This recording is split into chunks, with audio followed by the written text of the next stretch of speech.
ये कहानी सुंदरवन जंगल की है। जंगल में गर्मियों का मौसम चल रहा था। तेज गर्मी के कारण सभी पेड़ पौधे सूख रहे थे।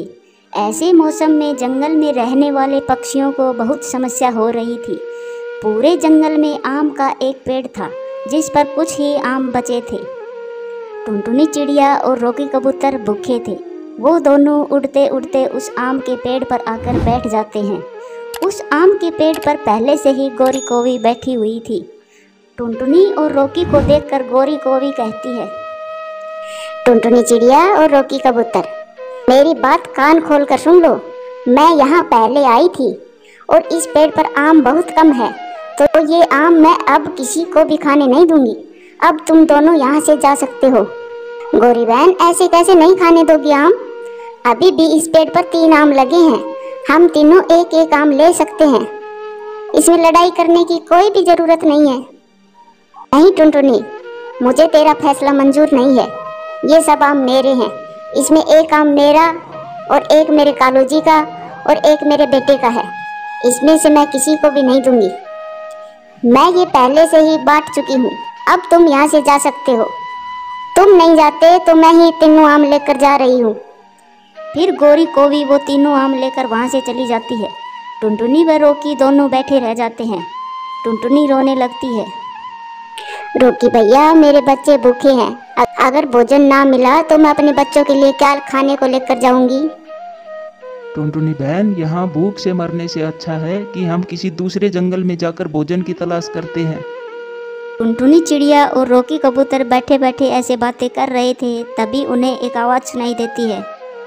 टुनटुनी चिड़िया और रोकी कबूतर, मैं बताता हूँ आप लोगों को भोजन कहाँ मिलेगा। रोकी भैया, ये आवाज़ कहाँ से आ रही है? टुनटुनी चिड़िया, शायद ये आम का पेड़ ही हमसे बातें कर रहा है। फिर वो दोनों पेड़ के तने के पास आ जाते हैं। चिड़िया और कबूतर, तुम दोनों जंगल के दूसरी तरफ पहाड़ों के पास जो गुफा है, उसी गुफा में तरबूज की एक बेल है। आप जाइए और वहाँ जाकर तरबूज खा लीजिए और अपनी भूख को शांत कीजिए। पेड़ की ऐसी बातें सुनकर टुनटुनी व रोकी बहुत खुश होते हैं। क्या वहाँ से भोजन मिल जाएगा हमें? तुम सच कह रहे हो रोकी? वह बेल कोई साधारण बेल नहीं है, वह एक जादुई तरबूज की बेल है। आज उस बेल से जितने भी तरबूज तोड़े वो तरबूज कम नहीं होंगे। आपका बहुत बहुत धन्यवाद आम के पेड़ जी। आपने हम गरीब पक्षियों की इतनी मदद की। फिर टुनटुनी व रोकी वहाँ से उड़ जाते हैं। वह दोनों पहाड़ों के दूसरी ओर चले जाते हैं। उनको गुफा मिल जाती है और दोनों गुफा के अंदर चले जाते हैं। उस गुफा में सच में तरबूज की बेल थी जिस पर बड़े बड़े तरबूज लगे थे। रोकी भैया, देखा, ऊपर वाले ने हमें भोजन दे ही दिया।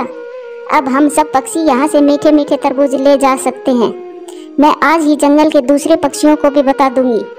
यह कहकर टुनटुनी और रोकी कबूतर अपने लिए एक एक तरबूज तोड़ लेते हैं और वहाँ से चले जाते हैं।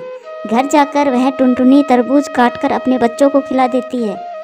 मामा, ऐसी गर्मी के मौसम में आपको ये तरबूज कहाँ से मिला?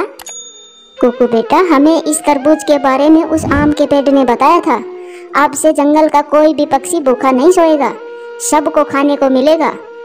मैं रानो चिड़िया को भी बता देती हूँ गुफा के बारे में।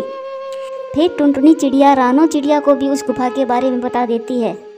तो टुनटुनी बहन, हम सब साथ में ही जाएंगे और अपना अपना भोजन ले आएंगे। गोरी कोवी भी अपने घर में बैठी अपने परिवार के साथ आम खा रही थी। कालू जी, जब मैं आम तोड़ने लगी तो वहाँ पर टुनटुनी और रोकी भी आ गए थे। तो गोरी 2-4 लगाकर भगा देना था उनको। नहीं कालू जी, मैंने मारा नहीं उनको, लेकिन उनको एक भी आम तोड़ने नहीं दिया। ये 3 आम ही बचे थे और मैं इन तीनों आमों को तोड़कर ले आई। गोरी, आम तो खत्म हो गई। अब कल भोजन कहाँ से मिलेगा? पेड़ के भी आम खत्म हो गए। कालू जी, दूसरे पक्षियों के पीछे पीछे जाएंगे। जहाँ से वो भोजन लेंगे हम भी वहीं से भोजन ले लेंगे। मम्मा, आम बहुत मीठा है। कल भी आप मेरे लिए आम ही लेकर आना। फिर देखते ही देखते रात हो जाती है। सुबह होने पर सभी पक्षी एक पेड़ के नीचे इकट्ठा हो जाते हैं। कोई भी पक्षी उस दुष्ट कौवा और कोवी को जादुई बेल के बारे में नहीं बताएगा। उन्हें पता चल गया तो वो कोई न कोई उल्टा सीधा काम करेंगे। फिर वो सारे पक्षी उड़कर उस गुफा की तरफ चले जाते हैं। वहीं पर कालू व गोरी पेड़ के पीछे छुपकर उन पक्षियों की सब बातें सुन लेते हैं। देखा कालू जी, उस रोकी कबूतर ने सब पक्षियों को हमारे खिलाफ कर दिया। चलो अब जल्दी से उनके पीछे पीछे चलते हैं कि वह गुफा कहाँ पर है। इतना कहकर कालू व गोरी उन पक्षियों के पीछे पीछे चले जाते हैं। टुनटुनी बहन, अब बरसात होने तक हमें यहीं से भोजन मिलता रहेगा। रोकी भैया, ये तरबूज बहुत मीठे हैं। चलो अब जल्दी से यहाँ से तरबूज लेकर जाएं। कहीं वो गोरी हमें यहाँ ना देख ले। अगर उन्हें यहाँ का पता चल गया तो वो दोनों हमें यहाँ से भोजन लेने नहीं देंगे। फिर वो तीनों अपना अपना तरबूज तोड़ते हैं और वहाँ से चले जाते हैं। जैसे ही वो सब पक्षी चले जाते हैं वैसे ही कालू और गोरी उस गुफा में आ जाते हैं। गोरी, हमें तो बड़ा खजाना मिल गया। देखो कितने बड़े बड़े तरबूज लगे हुए हैं। कालू जी, अब मुझे पता चल गया ये सब पक्षी हमसे क्यों छुपा रहे थे। कालू जी, ऐसा करते हैं कि हम सब तरबूज तोड़ कर ले जाते हैं और फिर सब पक्षी भूखे मरेंगे और हम गर्मी में तरबूज के मजे लेंगे। गोरी, तुम ये तरबूज तोड़ो और मैं तरबूज बोरियों में भरता हूँ। फिर वो कालू और गोरी वो जादुई तरबूज तोड़कर बोरियों में भरते हैं। कालू जी, इस बोरी में तो बहुत ज्यादा है, मुझसे तो नहीं उठेगी ये। गोरी, तुम यहीं रुको, मैं ये बोरियां घर छोड़कर आता हूँ। फिर कालू कौवा तरबूज की बोरी लेकर जैसे ही उड़ने लगता है तो वह बोरी नीचे गिर जाती है। गोरी, ये बोरी को ले जाना तो बहुत मुश्किल है। इसको लेकर तो उड़ा ही नहीं जा रहा। कालू जी, मैं इस बोरी को तुम्हारी पीठ पर रस्सी से बांध देती हूँ, फिर गिरेगी नहीं। गोरी, ये सही रहेगा, बोरी हिलेगी भी नहीं। फिर गोरी कौवी कालू की पीठ पर बोरी रस्सी से बांध देती है और फिर कालू वहाँ से उड़ता है। बोरी में बहुत ज़्यादा था, इसलिए कालू कौवा कभी ऊपर जाता कभी नीचे जाता। वह बहुत मुश्किल से उड़ते उड़ते जब नदी पार करने लगा तो बहुत ज़्यादा होने के कारण वह नदी में गिर गया और तरबूज के साथ साथ वह भी नदी में डूब गया। मानो चिड़ा दूर पेड़ पर बैठकर ये सब देख रहा था तो वह उड़कर रोकी के पास गया।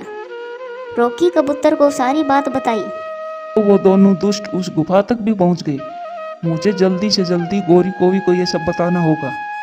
यह कहकर रोकी कबूतर पुरानी गुफा की तरफ जाता है और गुफा में जाकर गोरी कौवी से कहता है, गोरी, तुम्हारे लालच ने ही तुम्हारे पति की जान ले ली।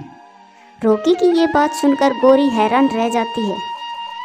नहीं नहीं रोकी भैया, मेरा कालू जी तो अभी अभी घर तरबूज रखने गया है। गोरी, बोरी में बहुत ज्यादा होने के कारण कालू नदी में गिर गया और डूब गया। फिर गोरी कौवी रोते हुए नदी की तरफ जाती है, लेकिन अब पछताने का क्या ही फायदा। दूर किसी जंगल में टुनटुनी चिड़िया अपनी 2 बेटियों के साथ पेड़ पर घोंसला बनाकर रहती थी। टुनटुनी चिड़िया अपनी बच्चियों से बहुत प्यार करती थी। एक दिन कालू कौवा टुनटुनी से मिलने आता है और कहता है, टुनटुनी बहन, क्या तुम्हें पता है, सुना है जंगल में भयंकर आंधी और तूफान आने वाला है और जोरदार बारिश भी होने वाली है।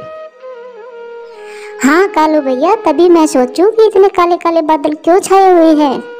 लगता है इस बार बारिश बहुत तेज होने वाली है और मेरा तो घोंसला भी पुराना व टूटा हुआ है। अच्छा तो टुनटुनी बहन, मैं चलता हूँ, तुम अपना व अपने बच्चों का ध्यान रखना।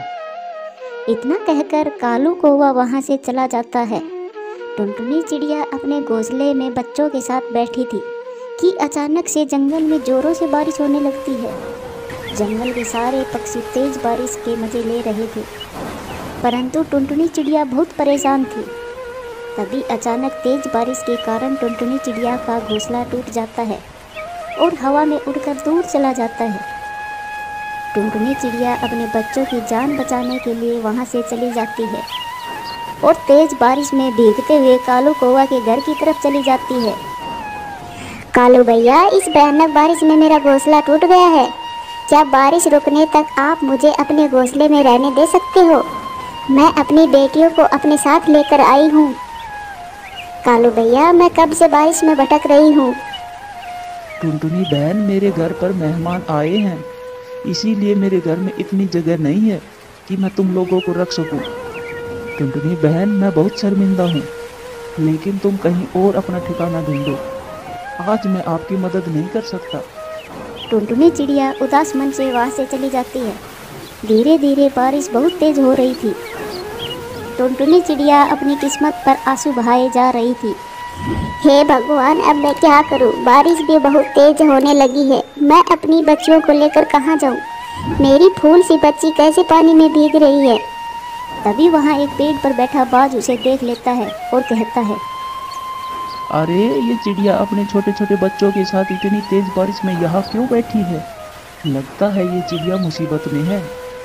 ऐसा सोचकर वो बाज टुनटुनी के पास आ जाता है। अरे चिड़िया, तुम इतनी तेज बारिश में यहाँ क्या कर रही हो? और इन मासूमों को भी अपने साथ लिए हो, कोई परेशानी है क्या? बाज के पूछने पर टुनटुनी चिड़िया रोते हुए अपनी सारी परेशानी बताती है। अरे अरे टुनटुनी, ओहो मत रो। मेरे होते हुए तुम्हारे बच्चे बारिश में भीगे, ऐसा मैं होने नहीं दूंगा। तुम चिंता मत करो, मेरा घर बहुत बड़ा है, तुम मेरे घर पर रह सकती हो। चलो चलो, अपने बच्चों को लेकर मेरे घर चलो। बाज टुनटुनी चिड़िया व उसके बच्चों को लेकर अपने घर चला जाता है। टुनटुनी चिड़िया व उसके बच्चे राहत की सांस लेते हैं। तभी थोड़ी देर बाद बाज टुनटुनी से कहता है, टुनटुनी बहन, मैंने तुम्हारे बच्चों को बारिश में भीगने से बचाया है, क्या तुम मेरा एक काम करोगी? हाँ हाँ भैया, बोलिए तो सही, मैं जरूर आपका काम करूँगी। तुमने इस मुसीबत में मेरा साथ निभाया है, आप बोलिए क्या करना है, मैं जरूर आपकी सहायता करूँगी। टुनटुनी बहन, मेरे घर में अनाज खत्म हो गया है। मैं ठहरा एक बूढ़ा बाज, और इतनी तेज बारिश में मैं कहाँ जाऊँगा अनाज लेने? तुम्हारे बच्चों को खाना खिलाने के लिए अनाज तो लाना ही होगा। क्या तुम अनाज लेकर आओगी? ठीक है बाज भैया, बारिश तो बहुत तेज हो रही है, पर आप चिंता ना करें, मैं अनाज लेकर आती हूँ। टुनटुनी चिड़िया इतना कहकर अनाज लेने चली जाती है। इधर दोनों बच्चे उस बाज के साथ अकेले थे। अरे ये टुनटुनी कितनी बेवकूफ़ है। आज के ज़माने में बिना स्वार्थ के कोई किसी की मदद करता है भला, जो मैं इसकी मदद करूँगा? मैं तो अपना पेट भरने के लिए इन बच्चों को अपने घर ले आया, और वो पागल टुनटुनी मेरी बातों में भी आ गई। इधर टुनटुनी चिड़िया अनाज लेकर वापस आ रही थी। आज कई दिनों के बाद स्वादिष्ट भोजन खाने को मिलेगा। तभी टुनटुनी चिड़िया वहाँ आ जाती है और उसने देखा कि वो बाज उसके बच्चों को खाने ही वाला है। टुनटुनी चिड़िया अपने बच्चों को बचाने के लिए जोर जोर से उस बाज पर हमला करने लगती है। इस लड़ाई में बुढ़ापे की वजह से वो बाज मर जाता है, जबकि टुनटुनी चिड़िया भी घायल हो जाती है। इस तरह एक माँ अपनी जान पर खेलकर अपने बच्चों की जान बचा लेती है।